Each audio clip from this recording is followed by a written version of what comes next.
is so close to it, isn't it? Oh, it's absolutely brilliant. Gillian Anderson plays yourself, Raynor. And for anybody who doesn't know the story, can you set the scene a bit and explain why yourself and your husband embarked on this journey, this walk? Yeah, I probably have to go back to the beginning of the Salt Path. And my husband Moth and I were living in our idyllic little home in Wales, a place we'd sort of built and restored over 20 years. And we'd put a roof on and we converted the outbuildings, and our children grew up there, went to uni, kept sheep, grew vegetables. But in the background to that, we'd had a financial dispute with a lifetime friend that ended in a court. Conned out of everything. You can't say it, but I can. You got conned out of everything. Yeah. Sorry, anyway, we ended in a court case that saw us being evicted from our home. They gave us just a few days to move out, pack 20 years of life, and in that week, Moth had what we thought was going to be just a routine hospital appointment, but it turned out to be anything but. And he was diagnosed with a neurodegenerative condition that has no treatment and no cure. Wow. And you were told to go home. Yeah. And get ready to say goodbye. Yeah. Avoid the stairs, they said, didn't they? Yeah, they did say. That was the only advice they could give us, really, was don't get too tired. Right. Be careful on the stairs. So we walked 630 miles. Yeah. Instead. Yeah.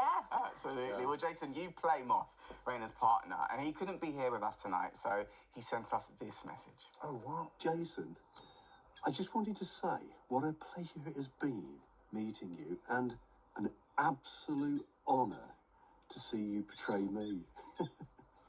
Me of all people. This story is so personal to Ray and me, and it has been an incredible experience seeing it come to life on the screen. Thank you. It's not up to Jason's standard, is it? Oh. How sweet. Well, Jason, you could have told me that was happening. All right. I know. Well, you've played real life people before. I've never played anyone lovely. I've played a lot of pretty awful people, actually. Moth's one of the loveliest people I've ever met in my life. What was it like playing him? Well, it was a heavy responsibility, to be honest. Listen, and was given very little time to live. And they walked, and they froze, and they starved, and they encountered extraordinary beauty and extraordinary brutality. And his condition started to reverse, for reasons that nobody knows even to this day. They're studying, and I have met these two and marvelled at their love for each other and his ability to just radiate lovability. Not that you're not lovable too, but he's not like him though. He is. Well, he's an extrovert, and he's like meeting a tall, slim Father Christmas.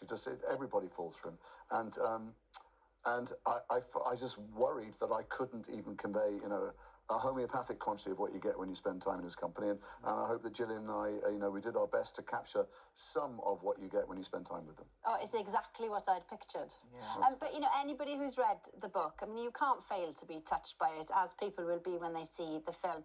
You must have been overwhelmed by the response when the book came out, and you're about to be again, I suppose, with a film. Oh, yeah, it's been absolutely incredible. It's as if I put my story out and people gave me theirs back, as if 1,000 came back. And I think that's been a huge privilege of this whole experience, has been sharing other people's stories and sharing, their lives with them. And so in a way now, it's almost become like our story rather than just mine, I think. Also, Ray and Moth, when talking about the film coming out, I can't imagine how weird it is, to be honest.